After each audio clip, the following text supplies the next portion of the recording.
8 juin 2020. Bonjour à tous et merci de nous rejoindre. Voici les titres de ce nouveau journal. En Côte d'Ivoire, début aujourd'hui des épreuves physiques et sportives du brevet d'études du premier cycle, le BPC 2020. Plusieurs disciplines sportives pratiquées par les élèves des classes de 3e dans tout le pays, et cela dans le strict respect des mesures barrières contre le coronavirus.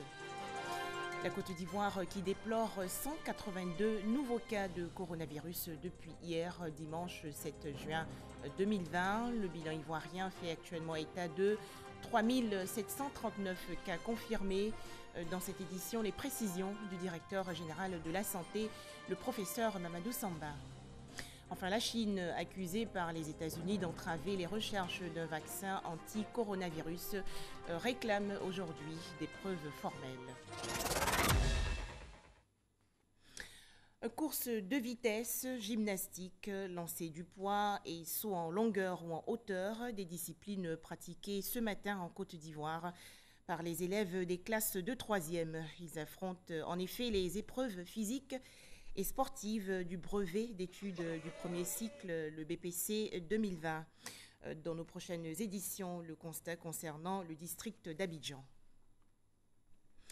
Beaucoup de concentration donc aujourd'hui également chez les élèves des classes de 3e à l'intérieur du pays. Partons tout de suite à Bouaké, dans la région centre du pays, où les épreuves physiques et sportives se déroulent aussi dans le respect des mesures barrières contre le coronavirus. C'est un reportage de Soro Corona de RTI Bouaké. Collège Victor Hugo de Bouaké. Premier jour des épreuves physiques du brevet d'études du premier cycle, BEPC, session 2020. Le lancer de poids, le saut en hauteur, le tripsaut, la course de vitesse et la gymnastique, des épreuves que doivent subir les candidats. Sur le terrain, des dispositions particulières sont prises pour le respect des mesures barrières de lutte contre le coronavirus. Je viens de visiter déjà 2 centres, le lycée Belleville, le lycée moderne Jeune Fille, et je suis actuellement au collège Victor Hugo pour vérifier les consignes données. On a programmé 200 par demi-journée et les élèves se déplacent par groupe de 10 avec le cache-nez.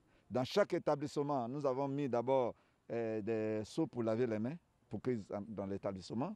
Il y a des gels qui sont prévus pour les candidats au niveau des lancers de poids. Avant de toucher, vous devez se nettoyer d'abord les mains avant de prendre les poids.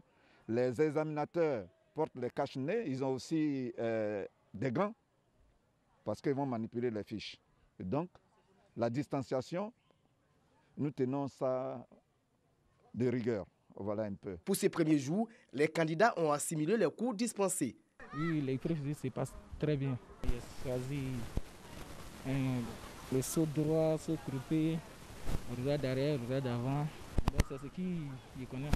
Un avis que ne partagent pas les examinateurs. Les enfants n'ont pas travaillé concernant les épreuves et de l'éducation physique.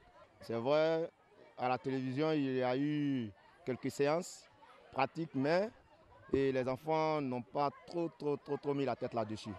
Et on le constate. Ces épreuves physiques du BEPC session 2020 prennent fin le 16 juin prochain.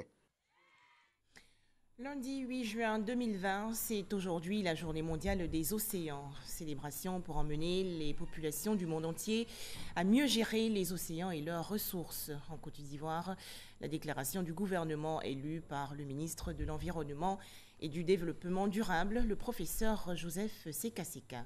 Le point avec Grace Kando. La Journée mondiale des océans est l'occasion de sensibiliser les populations sur les voies et moyens à explorer pour la conservation efficiente et l'utilisation durable des océans, des ressources marines et côtières. Il est fondamental de savoir et de comprendre que ces océans possèdent vraiment tout, de la vie microscopique, du plancton aux végétaux supérieurs et aux plus grands mammifères marins qui aient jamais vécu sur Terre. Les océans et les mers, c'est au moins 70% de la surface de la Terre, 90% de l'eau de la planète. Ils sont la source principale des précipitations. Ils sont une composante essentielle de l'écosystème terrestre. Selon l'Organisation des Nations Unies pour l'alimentation et l'agriculture FAO, plus de 40% de la population vit à moins de 100 km des côtes. Par conséquent, une meilleure gestion des ressources marines et côtières s'avère essentielle pour assurer la sécurité alimentaire. Les avantages qu'il nous procure sont nombreux et divers. Nous pouvons en citer quelques-uns. La pêche et l'aquaculture qui emploient directement 56 millions de personnes. Les océans, source importante de nourriture, abritent 80% de la biodiversité de la planète. Le cycle de l'eau passe toujours par les océans, transite par l'atmosphère pour finir sa course dans les lacs et les rivières, ainsi que dans le sol, et reprend le chemin inverse. De même, les océans absorbent environ un tiers de toutes les émissions de CO2 issues des activités de l'homme et deviennent des puits de carbone. Selon le ministre Joseph Seka, les océans offrent également des zones côtières propices à des activités socio-économiques de premier plan, à savoir l'agriculture, le tourisme balnéaire et des activités portuaires à haut potentiel économique. Voilà les 5 océans et de nombreuses mers qui malheureusement étouffent sous les déchets plastiques. Autre menace, ils sont actuellement pollués par les masques de protection jetables que les populations portent pour se protéger du coronavirus. Les experts et défenseurs de l'environnement se disent inquiets. Plus de 400 000 morts dans le monde, il court et court encore le coronavirus.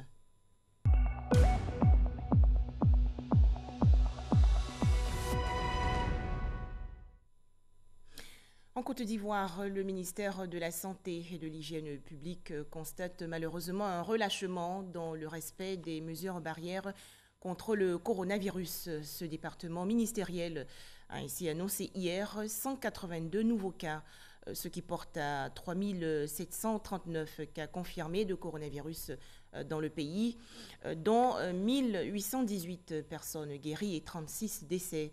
Les précisions du directeur général de la Santé, le professeur Mamadou Samba.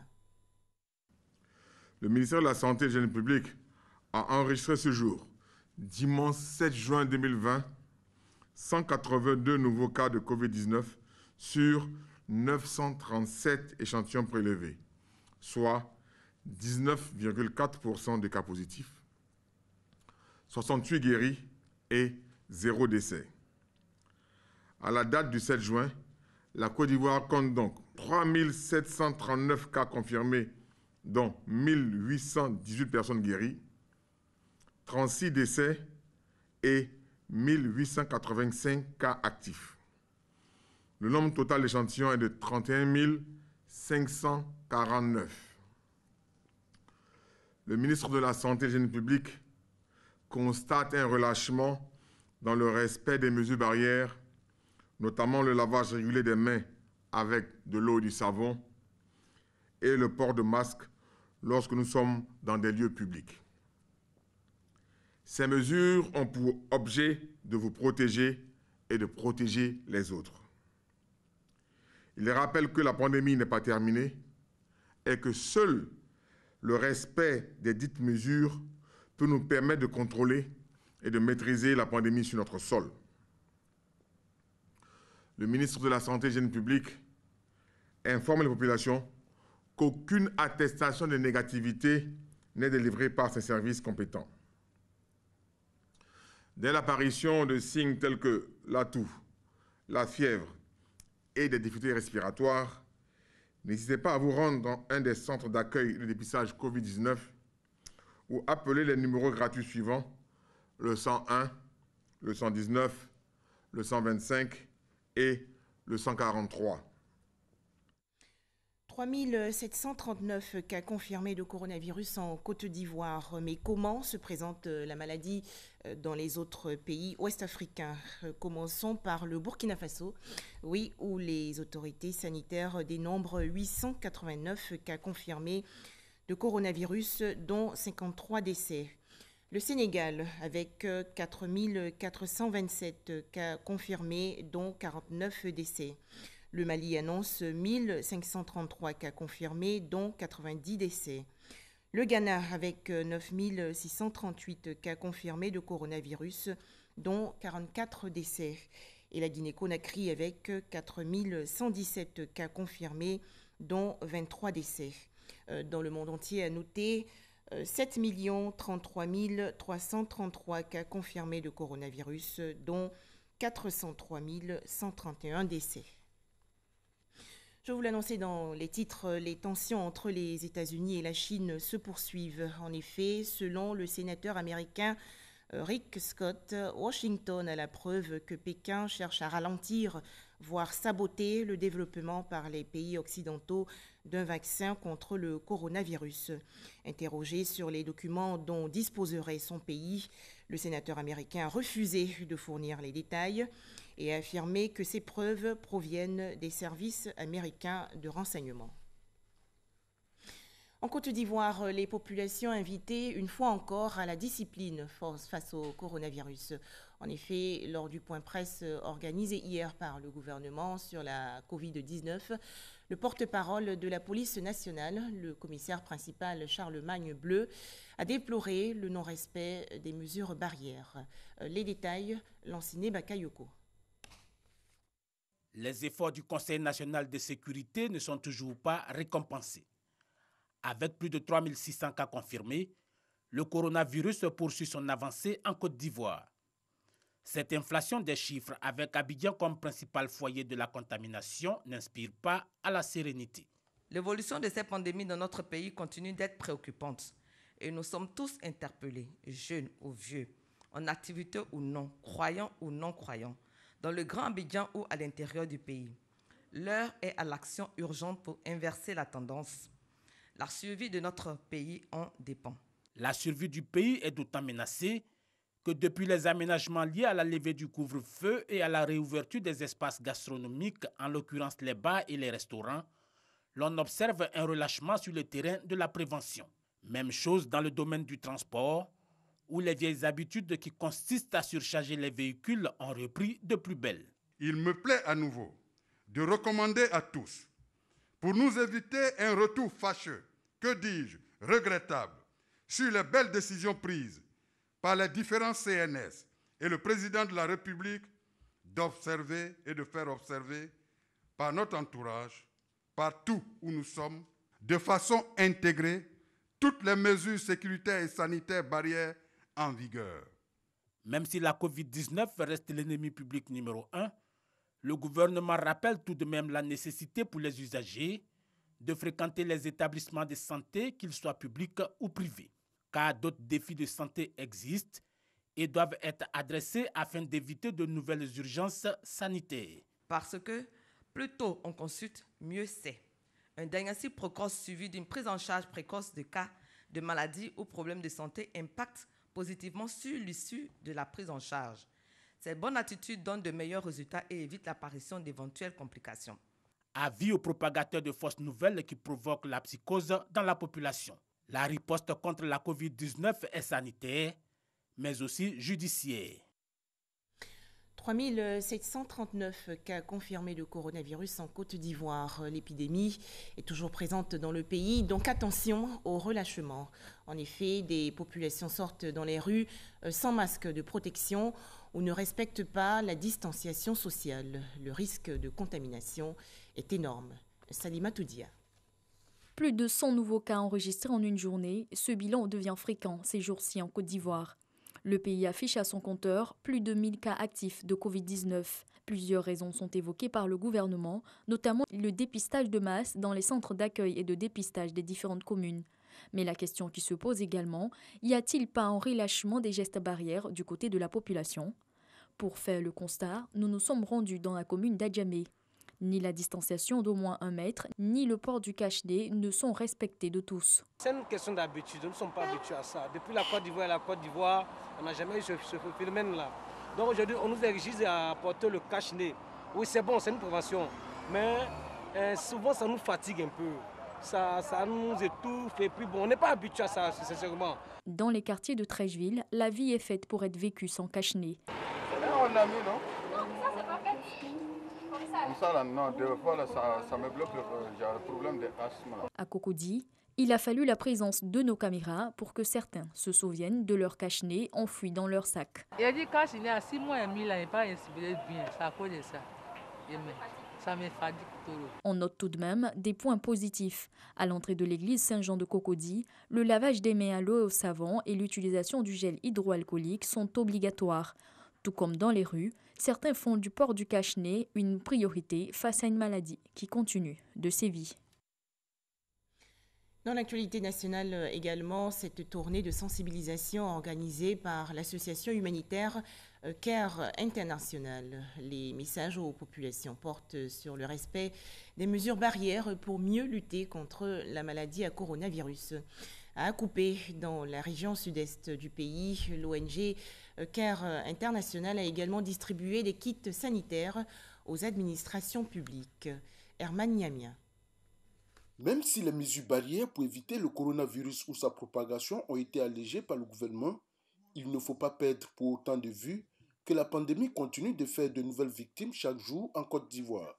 Il ne faut donc pas relâcher dans le respect des gestes barrières.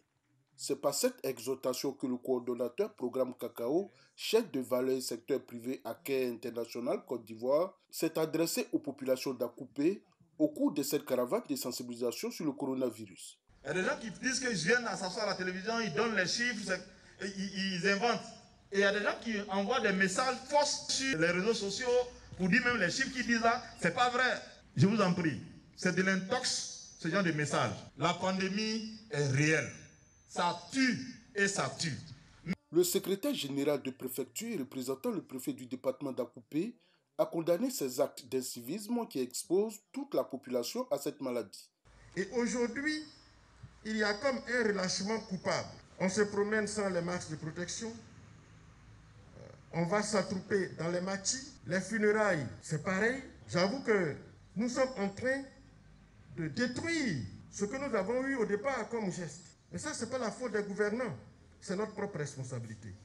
Le coordonnateur programme Cacao, chaîne de valeur et secteur privé à CARE International Côte d'Ivoire, a indiqué que cette campagne de sensibilisation vise à amener les populations à plus de responsabilités dans la gestion de cette pandémie. Vu notre expertise dans les urgences, CARE International, avec ses partenaires, ont initié de pouvoir aider ces communautés-là à ne pas être contaminées ou à freiner la propagation du virus, le coronavirus.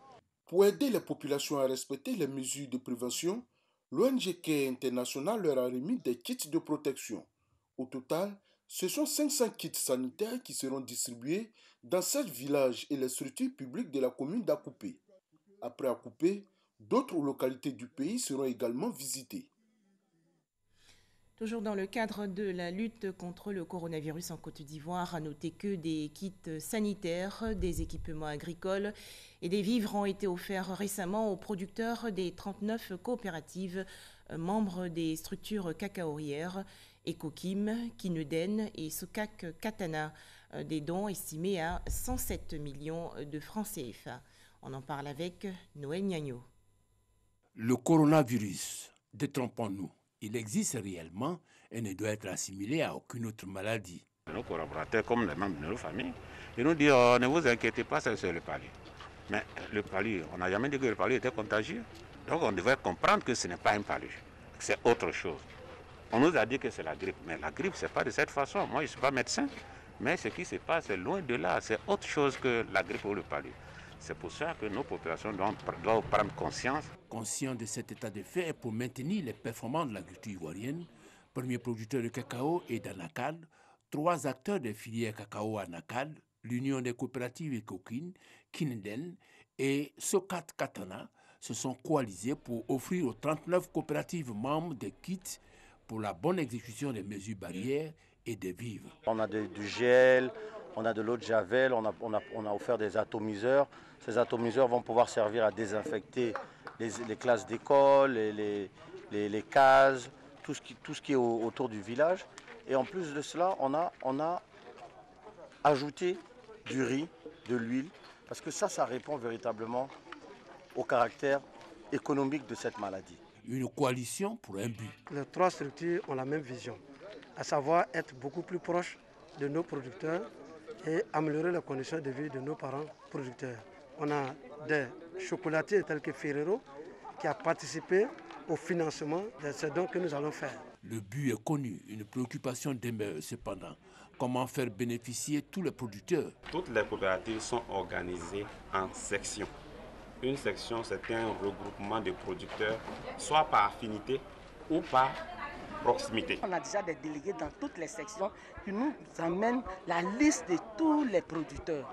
Et en fonction de ça, on fait un programme de distribution qui nous permet de donner à tous les producteurs qui vont vraiment se servir des produits. Outre les producteurs, l'administration a vu ses capacités renforcées en thermomètre à infrarouge pour les 4 entrées de la ville et des kits pour une meilleure exécution des mesures barrières. Coût total du don, 107 millions de francs CFA. Des vivres et non-vivres offerts aux populations vulnérables dans le cadre de la lutte contre le coronavirus en Côte d'Ivoire. Ces dons ont été réceptionnés il y a quelques jours par le ministère de la Solidarité, de la Cohésion sociale et de la lutte contre la pauvreté.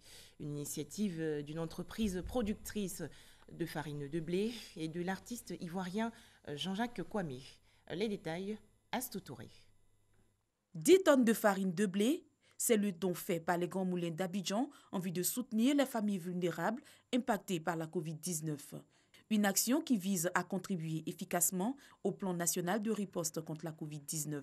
Nous avons une très longue histoire ici en Côte d'Ivoire, donc c'est notre honneur de participer un petit peu à la vie sociale du pays. Et vu de la pandémie qui a touché surtout les populations les plus pauvres.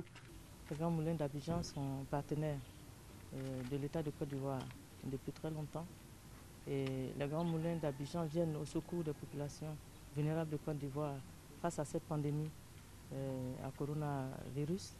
Les Grands Moulins viennent élargir la chaîne de solidarité qui s'est tissée pour la lutte contre la maladie à coronavirus. Et donc nous voulons dire grand merci. Dans cet élan de solidarité, l'artiste et opérateur économique Jean-Jacques Kwame a apporté des vivres et non-vivres, dont composés de cache-nez, d'huile, de riz et de pâtes alimentaires, le tout d'une valeur de 6 millions de francs CFA. Nous sommes allés chez les orphelins. Nous avons visité le ministère de l'Agriculture. Aujourd'hui, nous sommes avec Madame la ministre pour apporter notre soutien. Nous pensons que pendant cette pandémie, beaucoup de gens, de familles défavorisées, ont besoin de manger, ont besoin de vivre, sont venus avec des vivres. Dès le début de la pandémie, nous avons lancé un appel afin que tous ceux qui pouvaient aider les populations vulnérables puissent réagir. Nous avons lancé une chaîne de solidarité. Et je me souviens très bien que l'appel a été lancé aux artistes, aux sportifs, aux ONG et à tous. Et je voudrais me réjouir, après le grand Alpha Blondy qui a répondu à notre appel en tant qu'artiste, c'est donc le frère Jean-Jacques Kwame du monde de la culture qui répond à l'appel, qui a agrandi la chaîne de solidarité. Mariatou Kone invite d'autres donateurs à leur emboîter le pas afin de lutter non seulement contre la Covid-19, mais aussi contre la pauvreté. Direction le Bafing, la région nord-ouest du pays où des kits alimentaires ont été remis aux populations dans le cadre de la lutte contre la Covid-19. C'est un don du mouvement Génération Gagnante. Ses membres ont également invité les habitants à respecter strictement les mesures barrières. Pour en parler, Ève Boué. Le mouvement Génération Gagnante exprime sa solidarité et sa générosité envers les populations de la région du Bafing dans le cadre de la lutte contre la pandémie à coronavirus. Une délégation conduite par le coordonnateur régional du Bafing, Lassina Diomandé, a sillonné les localités de Touba, Koro, Borutou, Nyokoso, Mandougou et Boko.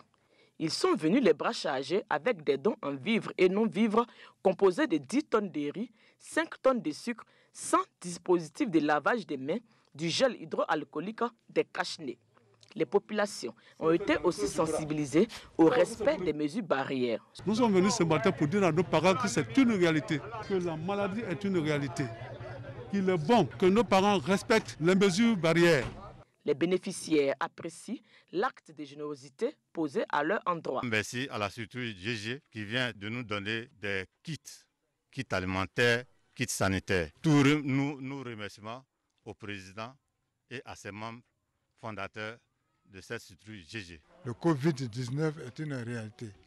Parce que nous savons que ça fait des victimes. Et nous faisons des bénédictions pour que d'autres œuvres au nom de la population suivent. En plus du volet sanitaire lié à la Covid-19, cette tournée avait un autre volet politique. À toutes les étapes, les populations ont été sensibilisées sur l'identification et l'établissement de la carte nationale d'identité CNI. À ce titre, 4000 requérants de la région du Bafing seront soulagés des frais d'établissement de la CNI. C'est dans le cadre d'une opération baptisée « Un citoyen, une CNI » initiée par le mouvement Génération Gagnante. Génération Gagnante est un mouvement citoyen créé pour soutenir, appuyer, relayer et accompagner efficacement l'action gouvernementale.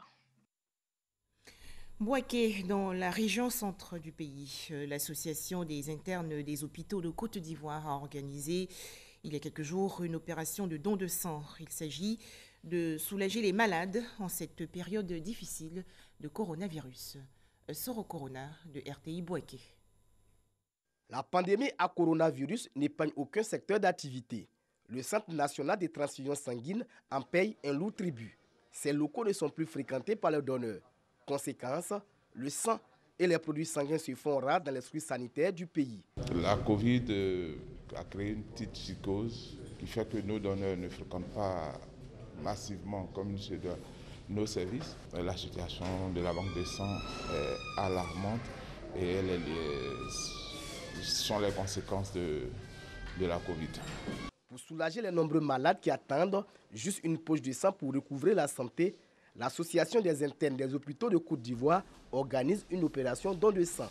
Nous avons constaté une pénurie de sang au niveau de tous les établissements publics. Nous étant des internes, la cheville ouvrière au niveau des CHU, donc nous avons voulu initier cette activité. À cet effet, les membres de cette organisation, leurs parents et amis ont fait le déplacement. Un geste salué par le premier responsable du CNTS de Bouaké. Aujourd'hui, de voir nos praticiens s'impliquer dans cette quête de la disponibilité du sang, c'est un gros soulagement pour tout centre de transfusion sanguine. Avec 35 donneurs en moyenne par jour avant l'avènement de la Covid-19, le CNTS de Bouaké n'enregistre que 5 désormais. Une situation qui a de nombreuses conséquences sur les patients des structures sanitaires. À retenir également dans l'actualité nationale que la ministre de la Solidarité, de la Cohésion sociale et de la lutte contre la pauvreté a présenté récemment ses condoléances à la famille du cheikh Aïma Bouakari Fofana, décédé le 17 mai dernier. Mariatou Koné a également apporté le soutien et la compassion du gouvernement. Astou Touré. Les condoléances se poursuivent chez Cheikh Bouakari Fofana, ex-président du Conseil supérieur des imams décédé le 17 mai dernier. Mariatou Koné est venue présenter ses condoléances à la famille éplorée et apporter le soutien du gouvernement. C'est la volonté de Dieu. Si on avait demandé aux musulmans, surtout aux collaborateurs de Cheikh, ça ne se passerait pas maintenant et de cette manière. De toute façon, quand le temps de Dieu arrive, c'est le commandement absolu. Ils ne sont pas surpris. Chaque fois qu'un malheur est quelque part, elle trouve toujours le temps pour aller consoler les gens.